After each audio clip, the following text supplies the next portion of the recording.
Steel సిటీలో ఓ welding షాప్లో జరిగిన పేలుడు కేసులో కొత్త అనుమానాలు వెలుగులోకి వస్తున్నాయి. ఓ వింత వస్తువు ఆనవాళ్లు పోలీసులకు దొరికింది. సముద్రంలో దొరికిన ఓ వింత వస్తువును ఒడ్డుకు తెచ్చారు మత్స్యకారులు.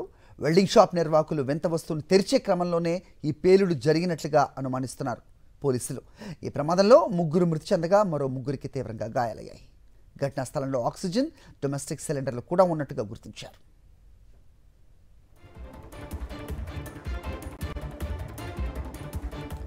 ఇదే అంశంపై అప్డేట్స్ మా కరెస్పాండెంట్ నరేష్ ఇస్తారు. నరేష్, చెప్పండి, ఏంటి ఆ వింత ఆబ్జెక్ట్ ఏదో చెప్తున్నారు, దాన్ని తెరిచే క్రమంలోనే ఈ పేలుడు జరిగిందని. అయితే అది అధికారులకు సమాచారం ఇవ్వలేదా? ఏదన్నా అంటే అన్యూజువల్గా ఏదైనా కనబడితే ముందుగా అధికారులకు సమాచారం ఇస్తారు, బట్ ఈ ఘటనలో అలాంటిది ఏది జరగనట్టుగా చూస్తున్నాం. ఏంటి మీ దగ్గర ఇన్పుట్స్? హరి, సాధారణంగా సాగర గర్భంలో చేపలు కాకుండా అంటే మత్స్యకారులకు మత్స్య సంపద కాకుండా ఇంకేం దొరికినా సరే ఖచ్చితంగా అధికారులకు సమాచారం ఇవ్వాల్సి ఉంటుంది. కానీ నిన్న జరిగిన ఈ ప్రమాద ఘటనకు సంబంధించి కూడా పూర్తిస్థాయిలో అనేక అనుమానాలకు తావుతీస్తుంది. అదేవిధంగా పోలీసులు కూడా అదే కోణంలో దర్యాప్తు చేస్తున్నారు. ప్రస్తుతం నేను సంఘటనా స్థలంలో ఉన్నాను.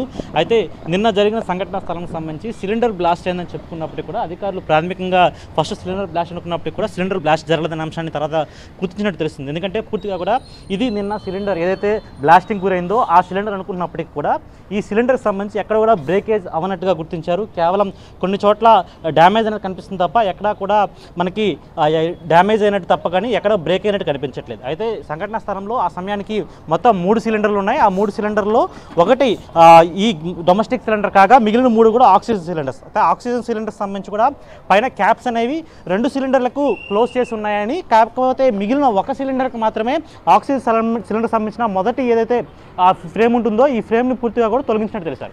అయితే ఇప్పటికే సంఘటనా స్థలంలో అధికారులు పూర్తి స్థాయిలో దర్యాప్తు చేస్తున్నారు. డాగ్ స్క్వాడ్ అదేవిధంగా పూర్తిగా కూడా, ఎందుకంటే ఒక వింత వస్తువు ఈ బ్లాస్టింగ్కి కారకమైనట్లుగా గుర్తించడం జరిగింది. ఈ తరుణంలోనే ఇప్పటికే అధికారులు సైతం కూడా సంఘటనా స్థలాన్ని చేరుకొని మరొకసారి దర్యాప్తు అయితే వేగవంతం చేస్తున్నారు. అయితే ఒకవైపు డాగ్ స్క్వాడ్, మరోవైపు పూర్తిగా కూడా బాంబ్ స్క్వాడ్ కూడా ఈ అన్వాంటెడ్ ఏదైతే మెటీరియల్ ఉంటుందో ఆ మెటీరియల్స్ కూడా గుర్తించే ప్రయత్నం చేస్తున్నారు. ఎందుకంటే సాధారణంగా సిలిండర్ బ్లాస్ట్ అయితే ఒక మనిషి శరీర భాగం తునాతునకలై సుమారు 9 అడుగుల గోడ దాటి మాంస ముద్దలు అనేవి చెలరేగే అవకాశం అయితే కనిపించదు. కానీ ఇక్కడ మాత్రం కనిపిస్తుంది. ప్రస్తుతం సంఘటన స్థలంలో 1 టౌన్ సీఏ జీడిబాబు నేతృత్వంలో పూర్తిగా కూడా దర్యాప్తు ముమ్మరంగా కనిపిస్తుంది. అయితే ఈ ఘటనకు సంబంధించి ఇప్పటివరకు సంఘటన స్థలంలో ఇక్కడే 2 షెడ్లు కూడా నిర్మించి ఉన్న సమయంలో అయితే పూర్తిగా కూడా 1 టౌన్ ప్రాంతంలో ఇక్కడ ఏదైతే సిలిండర్ పాయింట్స్ అవుతున్నాయో వెల్డింగ్ షాప్ ఏదైతే ఉందో ఆ వెల్డింగ్ షాప్లో వెల్డింగ్ జరుగుతుంది. అయితే అసలు ఏ మెటీరియల్కి వారు వెల్డింగ్ చేస్తున్నారు అనుకోవడం కూడా దర్యాప్తు కొనసాగుతుంది.